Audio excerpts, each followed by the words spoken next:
Fala, meu povo, minha palva, monstros e monstras que acompanham aqui o Quadrinhos Monstruosos no YouTube. Eu sou o Leonardo, eu tenho o Instagram, o Quadrinhos Monstruosos, eu já peço que você me siga lá no Instagram, tá certo? E tenho também esse canal aqui que agora eu coloquei para mim fazer esses vídeos falando sobre a minha coleção, sobre o que eu tenho lido, sobre quadrinhos que estão por aí soltos, voando nas ruas, nas comic shops, nas bancas e na casa dos outros, né? Porque também tem coisa que a gente pega emprestado, tem coisa que a gente empresta. Eu tenho diminuído muito esse negócio de pegar emprestado e de emprestar, porque como eu estou desempregado, eu fico difícil de ficar andando na casa dos outros. Mas quando eu vou na casa de alguém que tem um negócio interessante, eu pido, né? Então, a gente tinha esse costume antigamente de emprestar quadrinhos. Hoje em dia, por causa desse negócio de capa dura, ônibus, definitivo, ninguém quer mais emprestar quadrinho pra ninguém não, com medo da galera amassar. Mas na minha época a gente tinha esse costume. A gente comprava um quadrinho, emprestava. Já que a gente não conseguia ler tudo, então a gente tinha uma parcela do que a gente comprava. Os nossos amigos compravam outras coisas, a gente lia o que a gente comprava e aí a gente ficava trocando para ler as histórias uns dos outros, né? E o Quadrinhos Monstruosos tem essa proposta de fazer pelo menos um vídeo por dia. Eu tenho conseguido manter, mas talvez um dia aí pode ser que passe batido, não sei. Depende muito também de vocês. Vocês comentam aqui, se vocês curtem aqui. Se o canal for para frente, eu vou para frente também. Se não, a gente para e vai fazer outra coisa, porque prioridade é muito mais importante, né? Prioridade já diz, né? Isso aqui é diversão, isso aqui é entretenimento. E como eu tenho feito nos outros vídeos, tenho falado de quadrinhos que são da minha coleção, que eu tenho, que eu já li. Hoje também não vai ser diferente, porque eu estava lendo, mexendo nas minhas coisas, eu achei alguns HQs do Will Eisner. Eu achei Um Sinal do Espaço, né? Saiu até nessa coleção da Abril Graphic Album.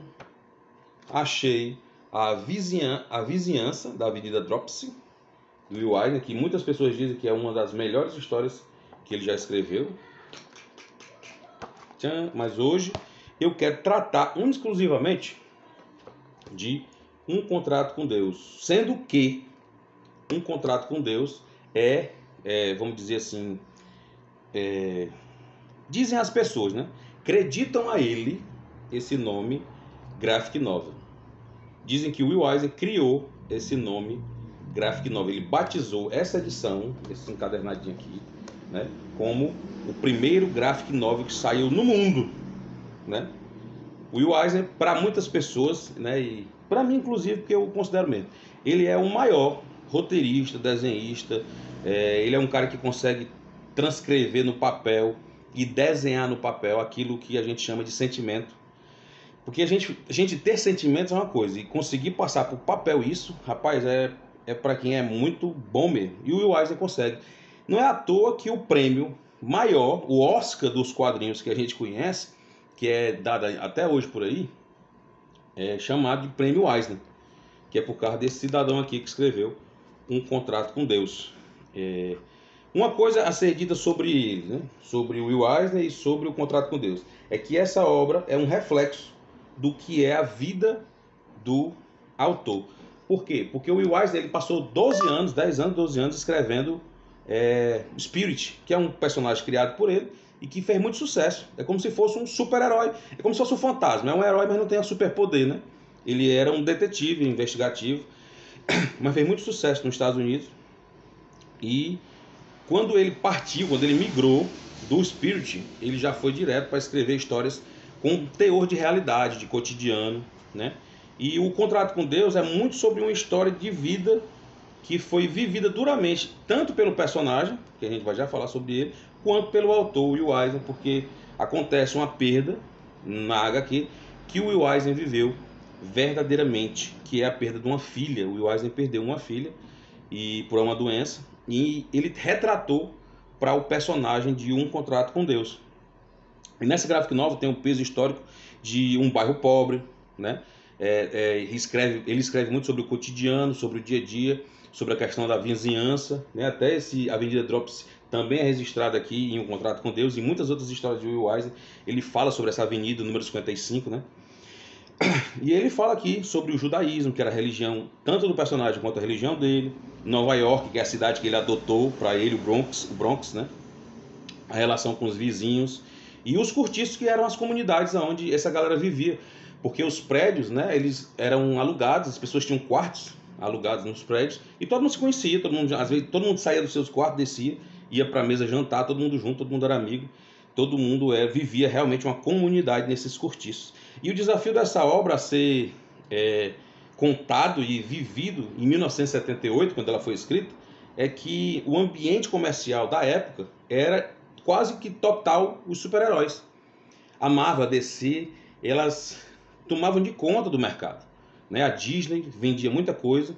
Então, quando o Will Eisner veio com a proposta de lançar uma graphic novel com histórias, né? Totalmente diferente, faz com que, no mínimo, ele seja um precursor. Ele era desafiador do mercado, do ambiente de mercado que existia ali.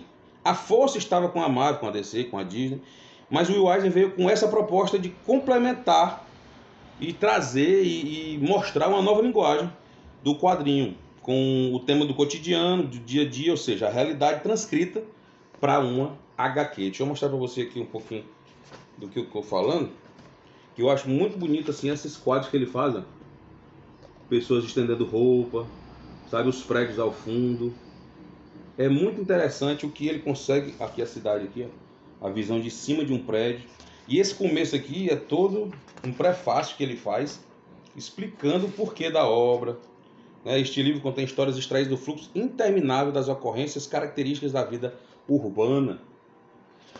Muita gente que já leu o Contrato com Deus indica para as pessoas, fala muito bem do Contrato com Deus, porque realmente é uma história muito à frente do seu tempo.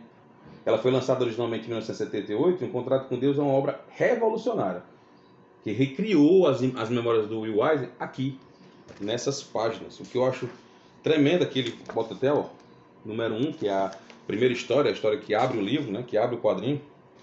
E uma das características que eu quero mostrar para vocês é exatamente isso aqui. Eu quero deixar claro para vocês aqui na arte. Ó. Quando você vê o texto não é formado de um desenho, o texto é formado pela chuva, que é uma baita chuva que está caindo no começo da história. E na HQ Um Contrato com Deus, tem 4 contos, como eu falei, né? Eu vou já retratar para vocês aqui. Na primeira página tem o nome das histórias, que é, aqui tem o prefácio, aí tem o Contrato com Deus, tem o Cantor de Rua, o Zelador e o Coquelane, que também é mais uma história. Mas eu não vou me atentar nessas 4 histórias não, eu vou falar só mais sobre o Contrato com Deus, que é o que eu me propus a falar para vocês aqui hoje. A primeira história que traz essa HQ, porque é a história que fala sobre a perda da filha do personagem, eu vou até olhar o nome dele aqui, que é um nomezinho esquisito que só. Deixa eu mostrar para vocês, deixa eu ler o nome dele aqui. É o Firme Harris. É o Firme Harris. Né? Aqui conta a história dele, conta a história de tudo que aconteceu na vida dele,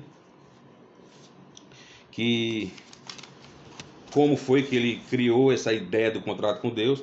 E como eu falei para vocês da questão da chuva, o Will Eisner ele consegue fazer com que a chuva, tem até um livro dele que explica isso aqui, que a chuva não faça parte apenas do quadro, mas que a chuva faz parte de tudo que está sendo construído em relação à narrativa gráfica. Tá vendo? A chuva ela cria o texto, ela cria a imagem, ela traz todo um clima do que está acontecendo, porque nessas primeiras páginas o personagem, o Harrison, ele está exatamente voltando do velório da sua filha, da perca da sua filha. E esse ambiente retrata toda a dor que o próprio autor estava vivendo, né? A sua história carrega muita dor e muita angústia pela perda, exatamente como o autor e o personagem de Um Contrato com Deus estão vivendo. E uma curiosidade nessa HQ é que a forma do Will Eisner fundir o termo histórias em quadrinhos com o termo livro ilustrado é muito forte, porque o que a gente tem, ó, é uma página com texto. Nessa página já tem balão, mas nessas primeiras páginas aqui não tem. Ó. As primeiras páginas são exatamente o texto e uma ilustração. Aí, mais um texto e uma ilustração. Então ele consegue fundir as duas ideias que a gente conhece hoje, né, nas histórias em quadrinhos, que é exatamente histórias em quadrinhos e livro ilustrado. E o texto e a arte são vazadas da página. Não sei se vocês perceberam, mas uma história em quadrinho normal, que tem, por exemplo, assim, ó, tem os quadrinhos, mas aqui o Will Eisner consegue vazar. Ele faz com que um grande quadro seja o primordial na página. Aí você diz, mas aí não é mais um quadrinho, mas aí é onde está a brincadeira que o Will Eisner sempre fez com as suas histórias, que é fazer da própria página o quadrinho. Tem até aqui no Avenida Drops um exemplo, vou usar ela só como exemplo.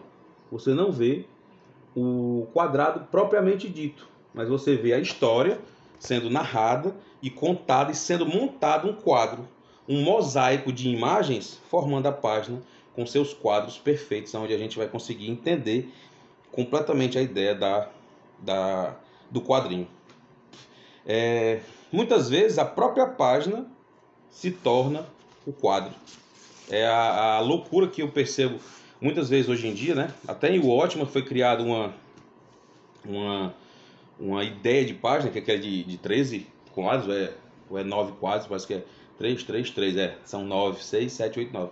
9 quadros por página, e aí, durante muito tempo, alguns outros escritores, alguns outros autores usaram essa fórmula, mas pouca gente consegue, com uma qualidade gráfica muito boa, fazer o que o Eisner faz numa página, que é utilizar a página como se fosse o seu próprio quadro. Tem uma HQ dele que tem uma árvore, não sei se eu tenho ela, mas eu vi com um amigo meu uma árvore, e nessa árvore, o ramo da árvore fazia com que o quadro fosse formado. A história é criada em cima do personagem, né? Que é o Freeman. E ele é um homem bom, um homem humano, caridoso. E por ele ser essa pessoa boa e caridosa, na história mostra o que acontece antes de tudo, né? Porque ele sempre foi uma pessoa, desde jovem, ele foi uma pessoa muito boa, humana, caridosa, como eu estou dizendo assim, ele sempre tinha um olhar pelo outro.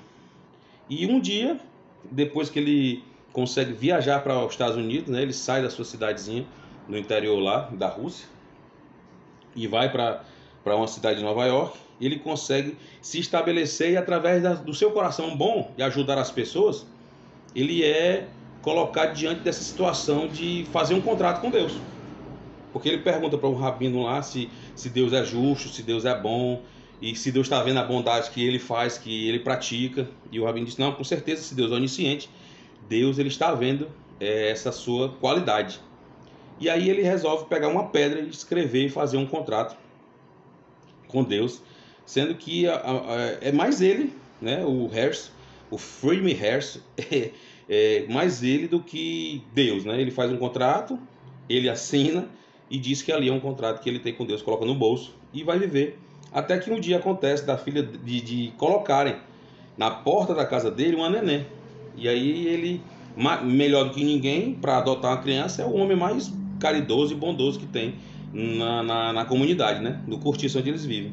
E aí ele pega a criança para criar e cria na sua maneira, com seus princípios, amando-a demais, até que um dia acontece, como na vida do Will Eisner, na vida do Harrison acontece, da criança ser subitamente tirada da existência dele, da vida dele, da companhia dele. E aí ela falece de uma doença também. E aí ele muda totalmente. Ele muda sua cabeça, quebra totalmente os conceitos que ele tinha de bondade, de caridade, de amor. E aí dá uma chave na cabeça dele. E aí ele vira um ser humano totalmente amargo, um cara durão, um cara que já não tem mais amor por nada na vida. Indo até o extremo de pegar uns títulos, né, que na verdade na história até conta que não é dinheiro que ele possuía, eram os títulos que a sinagoga depositava na mão dele, já que ele era um homem honesto, era ele quem guardava os títulos ao portador da sinagoga. Então ele usa esses títulos num banco para pegar dinheiro e comprar o próprio prédio onde ele vivia, na Avenida Drops 55, né, que é esse prédio que o Eisner usa em várias edições e várias histórias da sua carreira. E ele compra, e a primeira coisa que ele manda fazer é logo aumentar o aluguel de todo mundo, e ele começa a dizer que vai cortar o aquecedor, e a partir de agora não tem mais ninguém que vai fazer manutenção no prédio, não. É os próprios inquilinos que tem que fazer isso, ele não está mais nem aí para nada, não. Começa a sair com mulheres, começa a gastar o seu dinheiro, até que um dia ele cai em si, pensando em tudo que está acontecendo, no meio das mulheres que ficam conversando com ele, jogando cor na cabeça dele. E aí ele resolve que vai na sinagoga de novo.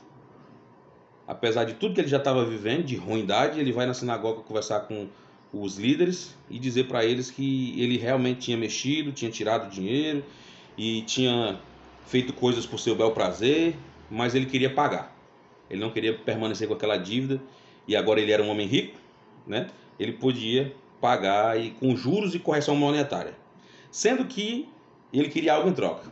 Ele queria que aqueles homens redigissem para ele um novo contrato com Deus. Porque o primeiro contrato que ele tinha, quando a filha morreu, ele jogou fora. Ele pegou a pedra que ele tinha escrito e jogou pela janela.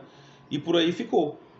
E aí os homens ficam olhando uns para os outros, os rabinos, né, os conhecedores da palavra, se podiam fazer aquilo, se pode ou se não pode fazer aquilo. E aí eles decidem que vão ajudar ele a redigir um novo contrato. Está aqui ele novinho, ó, escrevendo o contrato na pedra. O primeiro contrato é esse aqui. E quando a filha dele faleceu, ele com raiva, ele quebrou a pedrinha, brigou com Deus porque Deus tinha quebrado o contrato e jogou a pedra pela janela. Vou mostrar aqui para você como foi que ele jogou. Tem a página aqui que ele jogou a pedra pela janela. Ele disse: rapaz, nós temos um contrato, como é que você deixou isso acontecer? Cadê, rapaz? Ele até tira a barba, fica meio revoltado. Tá aqui, ó. Não, você não poderia fazer isso comigo. Nós temos um contrato, ó, quando a filha dele faleceu. Eu adiantei bem muito contando a história para mostrar só para vocês agora, né? Aí ele briga com Deus, bate boca com Deus, cospe no contrato, e dá uma cuspida. Não concordando mais com aquilo, porque ele acredita na cabeça dele que Deus quebrou o contrato com a morte da filha dele e joga o contrato pela janela. E aí ele vira esse cara amargo, ruim, fica um cara que só busca o poder, só busca dinheiro. E aí, quando ele cai em si, que ele vai falar com os caras da sinagoga, ele quer redigir um novo contrato. Porque ele acha que a vida dele ainda tem jeito, ainda pode mudar. E ele acredita que Deus ainda pode fazer alguma coisa por ele. Que quando ele vai conversar com os caras, eles ficam em dúvida se podem fazer ou não, conversam entre si, aí redigem um contrato novo para ele. E agora o contrato, até ele fala para eles assim: é porque o meu primeiro contrato eu era muito jovem, pode ser que eu tenha escrito alguma coisa errada, eu tenha colocado alguma cláusula que não deu certo, por isso aconteceu o que aconteceu comigo, e o contrato foi quebrado. E aí eles preparam o contrato, entregam para a mão dele o papel, ele fica feliz com o papel e sai com um novo contrato, acreditando que a partir dali, esse novo contrato vai mudar a vida dele e vai fazer com que ele seja de novo aquele homem bom, aquele homem humano, aquele homem caridoso, que através da sua vida inteira trabalhou através da vontade de Deus, da justiça de Deus, da misericórdia de Deus. Só que acontece uma coisa, e eu não vou contar, porque se eu contar é demais. Eu vou deixar para vocês ficarem curiosos, procurar por aí o pessoal, fala, isso me esculambando agora, tô nem aí. O contrato com Deus é um HQ essencial, que você precisa conhecer, precisa ler, precisa pelo menos passar a sua vista por cima e entender que em 1978 o cara teve uma ideia fantástica de escrever uma ligação tão forte entre a humanidade e o divino, feito numa pedra, como Moisés fez um dia, né, escrevendo as leis de Deus, escrevendo numa pedra. O Freeman Hasseltine fez aqui um contrato com Deus, mesmo ele achando que Deus tinha quebrado. A gente fica assim meio impactado por acreditar e pensar de que ele achou que porque a filha dele havia falecido, havia morrido daquela forma, Deus tinha quebrado o contrato com ele. Tem uma galera aqui que falou, né, colocando aqui um aval, deixa eu ver um aqui, ó. Will Eisner é um contador de histórias americano, como o Ray Bradbury ou o Harry. Quem falou isso foi nada mais nada menos que o Neil Gaiman, né? Outro cara que escreveu aqui falou assim, ó: o Eisner é o responsável por dar inteligência aos quadrinhos, o mago Alan Moore. Outro cara bom que falou aqui foi Will Eisner, o coração e o cérebro dos quadrinhos americanos, Scott McCloud. Esse cara aqui é muito famoso, ele escreve uns livros sobre quadrinho e ele aqui dá um aval sobre um contrato com Deus. Essa edição da Devi, aqui ó, tem as 4 histórias do contrato com Deus original, que foi lançado aqui no Brasil, mas já saiu também pelaquela biblioteca Will Eisner, que é uma grossona que tem assim, ó, tipo a Nova York, só que é capa dura. A edição de Nova York eu não tenho mais, eu tive, mas vendi. E tô correndo atrás. Se você tiver Nova York e quiser mandar para mim, eu fico muito satisfeito, feliz e mostro até aqui no canal também. Então, Muito obrigado para quem acompanhou até aqui. Os vídeos têm ficado grandes, têm ficado comprido, mas, meu amigo, é para quem gosta, para quem quer ouvir, para quem quer conversar, para quem quer entender sobre um pouquinho das histórias em quadrinhos.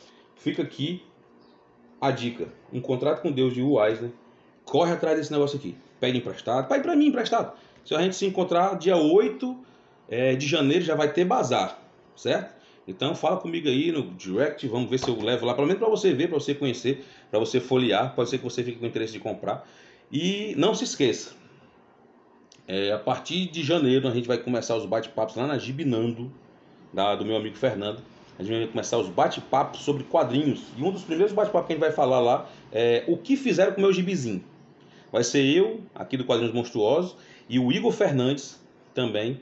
A gente vai, do Sebo do Igor, a gente vai estar batendo papo lá com a galera. Então a gente vai marcar uma data, a gente vai soltar aqui no Instagram, vai soltar aqui no YouTube, para todo mundo ser convidado. Encher lá a Gibinante, toda a vida normalmente vai ser dia de sábado, beleza? Então vamos aí, ó, vamos prestigiar as lojas de Fortaleza. Deixa eu dizer só uma coisa para vocês. Essa edição aqui, ó, O Contrato com Deus, eu peguei com o Jones, lá do Sebo do Jones. Ele tem uma loja virtual que ele vende através do WhatsApp, mas também tem o Instagram. Procura aí, ó, Sebo do Jones, no Facebook, no Instagram, que você vai encontrar. Ele é um cara que tem uns preços legais e muito material bom, beleza? Prestigie as nossas lojas aqui em Fortaleza: Gibinando, Reboot Comics, Fanzine e Gibiteca Ravena. E se inscreve aqui no canal, deixe seu comentário, espalha pra galera aí que gosta de quadrinhos. E vamos aí, um vídeo por dia. Vamos esperar que amanhã tenha outro quadrinho pra gente conversar, tá bom? Valeu e até a próxima.